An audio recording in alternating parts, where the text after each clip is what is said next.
He walked into the lobby like any other guest, tired from travel, dressed in simple clothes, carrying nothing but calm confidence. Yet before he could even ask for a room, the staff's smiles faded. Their eyes judged his skin before his words. The whispers started. The glances turned cold. Within minutes, he was told there were no rooms available, even as others checked in right beside him. He didn't argue. He simply stood there silent, observing every face, every insult disguised as policy. What no one knew was that this guest wasn't just another customer, he owned the place. And that secret would soon change everything. But first, please make sure to subscribe to the channel and comment below from which city you are watching this video. Before that day, Marcus Langston was known in boardrooms as a visionary, a man who built his success from the ground up. Raised in a small southern town where opportunity rarely came knocking, he had learned early that perseverance was his only inheritance. Every obstacle, every closed door, had taught him how to build his own. Years later, Marcus became the proud owner of one of the city's most luxurious hotels, a shining glass landmark in the downtown skyline, celebrated for its elegance and hospitality. But Marcus never flaunted his wealth. He preferred to walk among people quietly, observing, learning, and understanding how his empire truly functioned. To him, success wasn't just about owning a business, it was about creating spaces of dignity where everyone was treated with respect. Yet, deep down, he knew that not everyone shared that vision. Reports had reached him about guests being treated differently, subtle acts of discrimination that no policy could catch, but every victim could feel. The kind that hid behind polite smiles and polite excuses. So one morning, he decided to find out the truth for himself. No chauffeur, no suit, no reservation. Just Marcus, dressed like any other traveler, stepping into the very hotel that bore his name. Unseen, unrecognized, and unguarded. He wanted to see how his staff treated those who didn't look powerful. What he didn't expect was how quickly he'd be reminded of the world he thought he had left behind, a world that still judged a man not by his worth, but by the color of his skin. The moment Marcus stepped through the glass doors, he felt the chill, not from the air conditioning, but from the atmosphere. The marble floor gleamed, the chandelier above shimmered like ice, yet the warmth that should have filled such a grand space was missing. Behind the front desk, two receptionists laughed lightly with a well-dressed couple, offering complimentary drinks and friendly smiles. But when Marcus approached, their tone changed instantly. The woman behind the counter glanced at him once, then down at his clothes, plain jeans, a simple jacket, travel bag in hand. Her smile flattened.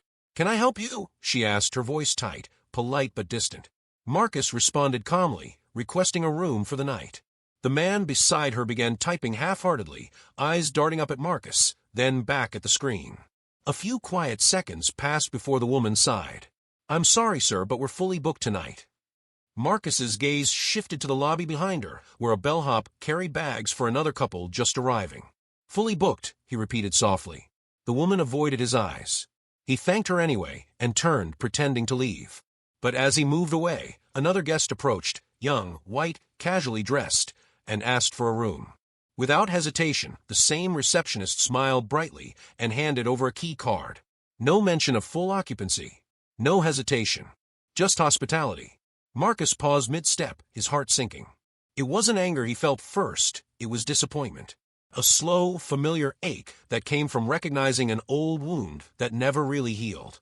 He walked toward the lobby seating area, pretending to check his phone, but inside, he was taking mental notes of every expression, every interaction. He watched as a housekeeper hurried past, whispering something to a colleague while glancing in his direction. He noticed a security guard near the entrance subtly watching him, as though waiting for an excuse to intervene. Every movement, every whisper, told a story he had lived 100 times before, but now it was unfolding in a place that was supposed to stand for his success. He decided to test one more thing. Marcus approached the hotel bar, hoping at least for a cup of coffee while he planned his next move. The bartender looked him up and down and muttered, "Only guests are allowed to sit here." Marcus nodded quietly, his composure unshaken. "Of course," he said and walked away. He stood near the tall glass windows, looking out at the city that once made him feel unstoppable. The very skyline that had symbolized progress now reflected his reflection, a successful man made invisible by prejudice. The irony burned deep. Every part of him wanted to speak out, to reveal who he was, to demand respect. But Marcus had learned long ago that sometimes silence could be more powerful than anger. He needed them to reveal themselves, to show the truth without his prompting. As the minutes passed, the tension in the lobby thickened. Guests continued to arrive, check in, laugh, and move past him as if he didn't exist. Staff members whispered. A manager emerged briefly, glanced at him with suspicion, then disappeared into an office. Marcus knew it was time. The test was over. The truth had shown itself. And when he finally reached into his pocket for the keycard that could change everything, the one marked owner's access, his expression was calm, almost serene. Because he knew the next few minutes would rewrite the story of every person in that room. Marcus walked slowly toward the front desk, every step echoing across the polished floor. The receptionist's smile vanished the moment she saw him return. "Sir, as I said, we're fully booked," she repeated, her tone sharper now, her patience worn thin. But Marcus didn't stop. He placed his leather wallet gently on the counter and pulled out a sleek black card, one no ordinary guest carried. Then came the small, gold-embossed keycard marked owner's access. The silence that followed was almost sacred. The woman blinked, confused. The manager, hearing the shift in tone, stepped out from his office.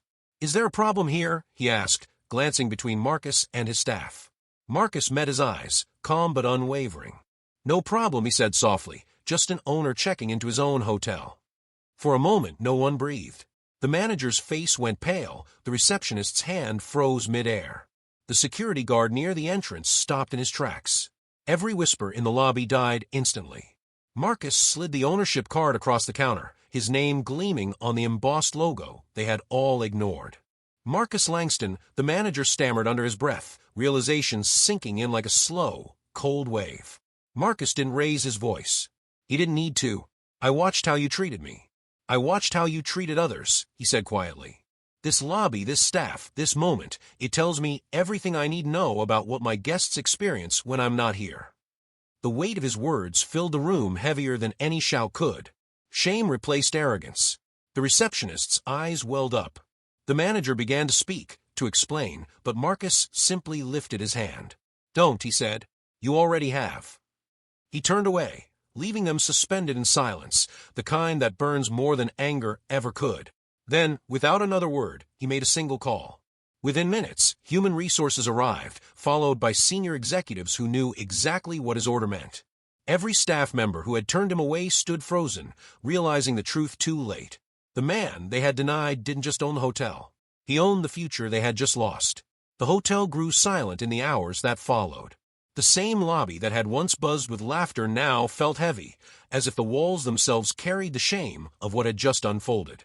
Marcus didn't stay long after that. He didn't need to. His message had already been delivered, not through anger or revenge, but through undeniable truth. The staff who had refused him were escorted out quietly, their pride replaced with disbelief. The others watched in stunned silence, realizing how easily familiarity had blinded them. They hadn't seen a guest that day. They'd seen only what prejudice allowed them to see. And it had cost them everything. Marcus stood by the entrance one last time, looking out at the city lights reflected in the hotel windows. The irony wasn't lost on him. He had built this place as a symbol of excellence, a space where people of every background could feel safe and valued. Yet even within his own walls, the same poison he'd spent a lifetime fighting still lingered. But instead of walking away defeated, Marcus made a choice. He launched a new initiative across all his properties, mandatory inclusivity and empathy training for every employee, from the highest manager to the newest janitor. Because the issue wasn't just about firing the guilty, it was about changing the culture that allowed it to happen in the first place. As he left, he thought of every young black man or woman who would walk into a hotel, a store, a restaurant, and wonder if they'd be treated differently. He hoped his silent act of defiance would make that question less painful for someone else. Racism doesn't always roar. Sometimes it whispers behind polite smiles and scripted apologies. But every time someone stands up, even quietly, it loses a little more of its power. So the question remains, how many more Marcus Langstons will it take before respect no longer depends on recognition?